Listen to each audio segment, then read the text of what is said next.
Welcome back. I'm Spencer Bronte. We're back with Fact Time. This is number 9, and this is going to be part 3 of our series on Godzilla. I'm not done with Godzilla. This is not going to be the last part either. Sorry. So, hopefully you really love Godzilla and you've been enjoying this. So, I know I have. Back with our friend Gojira from 1954, the first movie of all, that spawned a series which continues to this day. We're going to talk about the history of Godzilla here. We're going to sidestep science for a moment, and we're going to go back into history. Only the second time for Fact Time now. I will forewarn you, some of this is a little bit difficult material. Most of this is not really comfortable. It's not the most light-hearted material you can find. There's nothing particularly inappropriate here, but if you do have sensitive children who may understand what I'm saying, you may want to consider having them not watch this episode. That is up to you, and I let you make that decision. But on to the topic at hand. 1954. The film company Toho, that's the one who originally had the rights to Godzilla because they made it, and they continue to have the main rights to Godzilla. They made this amazing film called Gojira, and in my opinion, cinema has never been the same. Every giant monster movie that has followed has been in its footsteps, even though Gojira itself, it was in the footsteps of King Kong from 1933. King Kong was re-released at the beginning of the 30s, and that did so well again that they made, and in America, again, King Kong was made here in America. Here in America, they made The Beast from 20,000 Fathoms, which was this reptile-like animal that was awoken by some radioactive testing. And so with that idea, Toho, the Japanese company, made Godzilla. They made a radioactive animal that was, an amalgamation of dinosaurs, like we talked about in our, past couple episodes, our part 1 and 2 on Godzilla here. But they made this skin of Godzilla, as I mentioned in a previous part, to be reminiscent of the horrible wounds that you saw on the victims of the nuclear strikes on Japan at Hiroshima and Nagasaki. I highly, highly recommend everyone watch the original film Gojira. If you do not care about Godzilla and giant monsters, that's fine. If you don't like sci-fi, that's fine. Just for the cultural and historical and even film art aspects, I highly recommend you at least watch the first one. To my knowledge, it was not available widely in the US until 2006. I know I didn't see it till after that. I've been a Godzilla lover since I was a child, but I did not see the full original film until I was an adult when I got it. And I tell you, I watch it regularly. It's a great film, but it is difficult in some parts. There's a particular scene which always gets me when they're a choir of children, a girls' choir singing for the salvation of Japan, because Godzilla has brought Japan as a whole to its knees and no weapon is able to destroy it. And that's just, to me, a very clear reflection of the feelings that Japan was going through at the time. Because it's 1954 when this film comes out. Japan surrendered in World War II in 1945.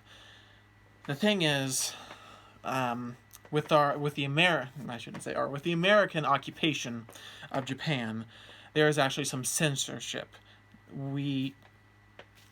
United States at the time had some censorship rules even on art, so you couldn't make a film that criticized America. So Toho got away with it by making a movie with the giant monster as the bad guy, but here's the real take. Godzilla is America in the original film. So that is why Godzilla is destroying Japan. That is why Godzilla is radioactive and Godzilla is the bad guy. That may bristle with some American viewers, but hold, I've got some more coming in a moment. We'll comment on that. So just summing that up, I highly, highly, really, really recommend that people just watch the film. Just watch it. If you want to stop the video right now and go watch it, fine. I'll be okay with that. Just pick up my video later. But no, watch Gojira. There have been over 30 films that have spawned from that. And many of them have been serious. Not all of them. A great deal of them have been quite silly. So Godzilla has become an evolving character that's really what we need it to be at the time.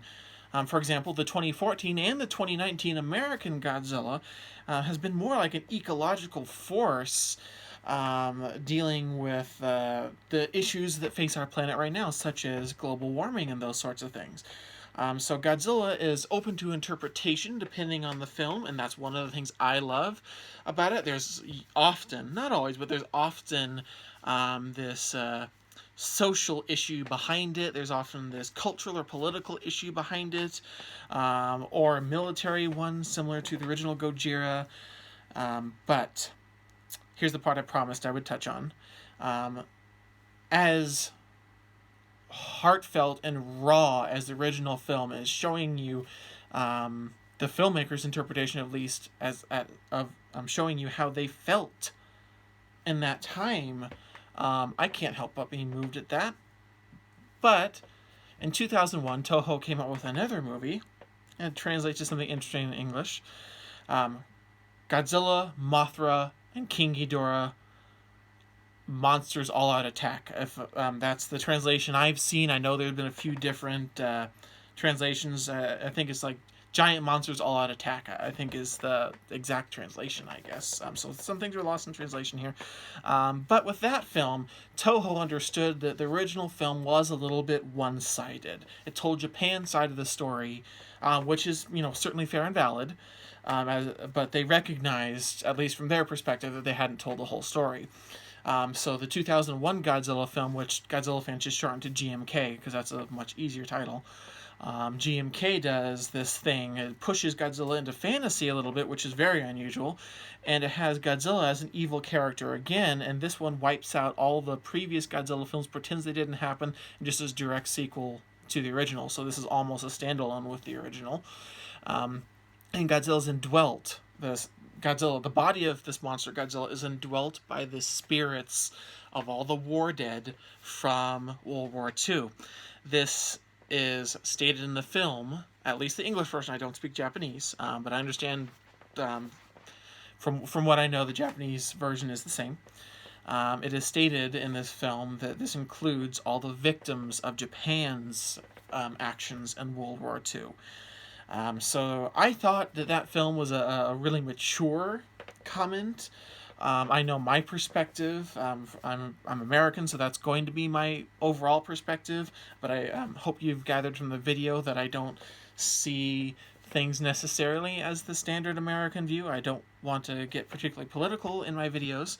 But I understand that war is messy and ugly, and there's plenty of blame to go around for all sides. So I liked that in the 2001 film GMK, as we shorten it as, they actually tried to address that and say, hey, we understand that our original film, valid as it was kind of one-sided. So we did some bad stuff World War II too as well, and we're going to show that in this movie.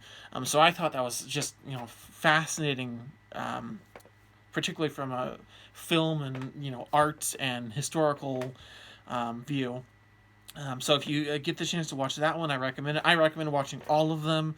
Most of them are something I really, really enjoy. There's a few that I'm not a huge fan of. But with over 30 films and more coming,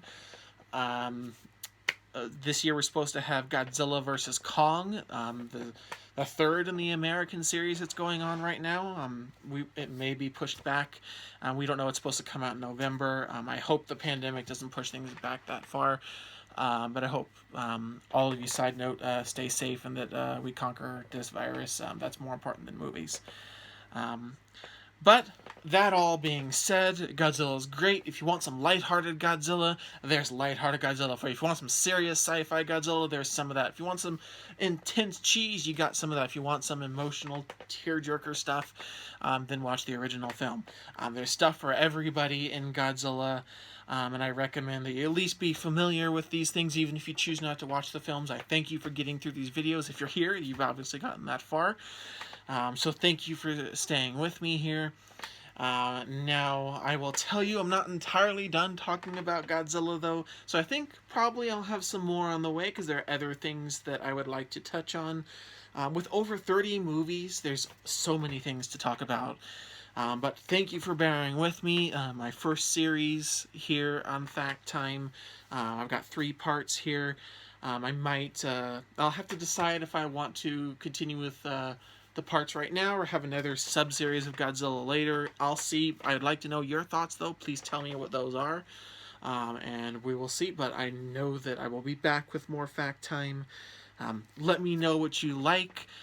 What you would like to see, what you've enjoyed about these, and thanks so much for watching. I appreciate it. Until then, please stay safe and stay home, guys. Please, please stay home unless you have to go and do something. Some of us have essential work. I get that, myself included. Some of us have to go out for certain reasons. We have to get groceries, we have to do things, but please stay in as much as you can. We're not gonna, I've talked about World War II here. We're in a situation like that again, where all of us have to do everything we can, even from home, to fight this. The nice thing is, now humanity can be united together, and we don't have to fight each other. So please think about that. And again, thanks for watching so much, and I hope I will see you guys next time. Thanks so much. Bye.